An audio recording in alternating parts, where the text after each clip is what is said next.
வணக்கம். இன்றைக்கு பார்த்தீங்கன்னா, பன்னீர்செல்வம் அவர் பார்த்தீங்கன்னா, திமுகவோட தலைவர் முதலமைச்சர் ஸ்டாலின் அவர்கள போய் சந்திச்சாரு. இந்த சந்திப்புக்கு பின்னாடி என்ன இருக்கு? எதற்காக இந்த சந்திச்சாரு? கூட்டணி தொடர்பா தான் சந்திச்சாரா? இல்லையா? இவரோட நோக்கம் என்ன?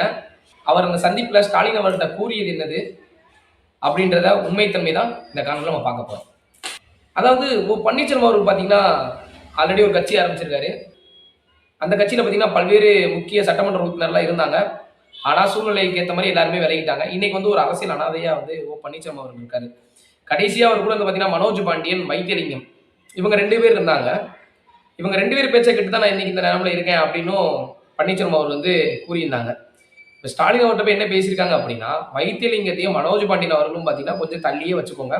இவங்க வந்து உங்கள தூண்டி விட்டு உங்களே இடத்த காலி பண்ணிருவாங்க அப்படின்னும் அவர்கிட்ட சொன்னதாகவும் சொல்றாங்க சில பேரு. பன்னீர்செல்வம் பார்த்தீங்கன்னா, பலமுறை பார்த்தீங்கன்னா, எடப்பாடி அவர்ட்ட போய் இந்த அதிமுக சேர்த்துக்கோங்க அப்படின்னாப்ல. ஆனா வந்து எடப்பாடி அவர் வந்து கண்டிப்பா நான் சேர்க்கவே மாட்டேன். நீக்கினது தான் அப்படின்னு வந்து சொல்லிட்டாப்ல. அதனால என்ன செஞ்சுட்டாப்லன்னா, பன்னீர்செல்வம் அவர் பார்த்தீங்கன்னா, தனிமையாவே இருந்தாப்ல. அவர் கூட இருந்தாப்ல கடைசியா பண்ருட்டி ராமச்சந்திரன். அவரும் பார்த்தீங்கன்னா, அவர் கூட இருந்துட்டு கடைசி அவரும் வந்து கால வாரி விட்டு அவரும் ஒரு தனி கட்சி ஆரம்பிச்சிட்டாப்ல பண்ருட்டி ராமச்சந்திரன். பண்ருட்டி ராமச்சந்திரன் வந்து பார்த்தீங்கன்னா, அரசியல் சாணக்கியன் தான் சொல்லுவேன். ஏன்னா அவர் பார்த்தீங்கன்னா, அண்ணால இருந்து கடைசி இங்க விஜயகாந்த் வர எல்லார்ட்டயும் பழகுனவரு. அண்ணா, எம்ஜிஆர், கருணாநிதி, விஜயகாந்த் அவர்கள் எல்லார்ட்டயும் பழகுனவர் தான் பண்ருட்டி ராமச்சந்திரன். இப்ப அவர் பார்த்தீங்கன்னா, பன்னீர்செல்வம் கூட இருந்தாரு. அவரும் பார்த்தீங்கன்னா, இப்ப தனியா ஒரு கட்சி ஆரம்பிச்சு அவரும் போயிட்டாப்ல. அப்ப என்ன செஞ்சிருக்காப்ல பன்னீர்செல்வம் வந்து இதற்கு மேல நம்ம ஒண்ணும் பண்ண முடியாது அப்படின்னா சசிகலா அவர்ட்ட போய் சந்திச்சிருக்காங்க. சசிகலா அவர்ட்ட பார்த்தீங்கன்னா, அவர் கூட கூட்டணி வைக்கிற மாரி தான் பேச்சுவார்த்தை நடந்துட்டு இருந்துச்சு.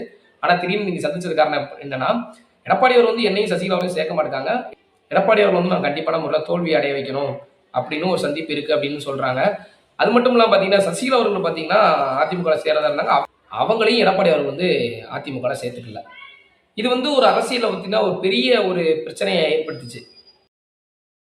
இப்ப பார்த்தீங்கன்னா, சசிகலா அவர்களும் பன்னீர்செல்வம் என்ன செய்றாங்க அப்படின்னா, நம்ம அதிமுக கைப்பற்றுமோ, கைப்பற்றலையோ, நம்ம முதலமைச்சரமா ஆகுறோமோ, ஆகலையோ, நம்ம ஜெயிக்கிறோமா, தோக்குறோமான்றது 2வது விஷயம். ஆனா எடப்பாடி அவர்கள தோல்வி அடைய வைக்கணும் அப்படின்றத வந்து இவங்க 2 பேரும் வந்து ஒரு குறிக்கோளா எடுத்திருக்காங்க அப்படின்றது கூறப்படுகிறது. ஆனா ஸ்டாலின் அவர்களுக்கு நல்லாவே தெரியும் நம்ம கண்டிப்பா இந்த தேர்தல்ல நம்ம கண்டிப்பா தோத்துருவோம். யார் நம்ம கூட கூட்டணி வச்சாலும் நம்ம தோத்துருவோம் அப்படின்றதையும் ஸ்டாலின் அவர்கள் நல்லா அறிஞ்சிருக்காங்க. ஏன்னா நான் சொன்ன மாரி ஊழல் அதாவது இன்னைக்கு ஊழல்ல பார்த்தீங்கன்னா, இன்னைக்கு 5,50,000 கோடி ஒரே ஒரு ஆட்சி. வெறும் 5 வருஷத்துல 70 வருஷம் 75 வருஷம் ஆண்டதுக்கு மொத்தம் 4,00,000 கோடி தான். இவங்க வந்து 5 வருஷத்துல பார்த்தீங்கன்னா, 5,00,000 கோடி எக்ஸ்ட்ரா பண்ணி வச்சுட்டு போயிட்டாங்க ஸ்டாலின் அவர்கள். அதெல்லாம் எல்லாருக்கும் தெரிஞ்சு இவங்க ஊழல்ல நல்லா மிதக்குறாங்கன்றது. அது வந்து ஓபிஎஸ் அவருக்கும் தெரியும், சசிகலா அவர்களுக்கும் தெரியும். இது வந்து ஒரு மறைமுகமான ஒரு ஆதரவு அப்படின்னு சொல்றாங்க சில பேரு.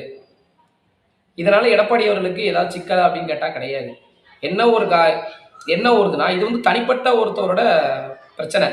பன்னீர்செல்வம் அவர்கள், சசிகலா அவர்கள், எடப்பாடி அவர்கள் இவங்க வந்து பார்த்தீங்கன்னா தனிப்பட்ட ஒரு பிரச்சனை. இதனால மக்கள் பாதிப்படைஞ்சாங்கன்னா கிடையாது. என் எடப்பாடி வந்து ஏன் எடப்பாடி அவர்கள் வந்து ஓபிஎஸ் அவர் கூட இருக்கவர நான் சேர்க்க மாட்டேன்னு சொன்னாரா? இல்ல சசிகலா அவர் கூட இருக்கிறவர சேர்க்க மாட்டேன்னு சொன்னாரா? அப்படிலாம் சொல்லல. அவர்கள மட்டும் தான் வேண்டான்னு இருக்காங்க. அது வந்து ஒரு அவங்களோட அரசியல் பிரச்சனை அது வந்து. அதுக்கு பின்னாடி என்ன இருக்கு அப்படின்றத வந்து இன்னொரு நாள் பார்க்கலாம். எடப்பாடி அவர்கள் துரோகின்றாங்க. எடப்பாடி என்ன துரோகம் பண்ணாரு? அதையும் நம்ம அடுத்த ஒரு வீடியோல பார்க்கலாம். அதனால ஓபிஎஸோட நிலைப்பாடு என்ன அப்படின்னா, கண்டிப்பா முறையில திமுகல சேர மாட்டாரு. திமுகவுக்கு மறைமுகமா ஆதரவ குடுத்துட்டு இருக்காரு ஓபிஎஸ் அவர்கள் அப்படின்னு கூறப்படுகிறது. இது உண்மையா, பொய்யா அப்படின்றது தெரியல. தெரிஞ்சிருந்தா கண்டிப்பா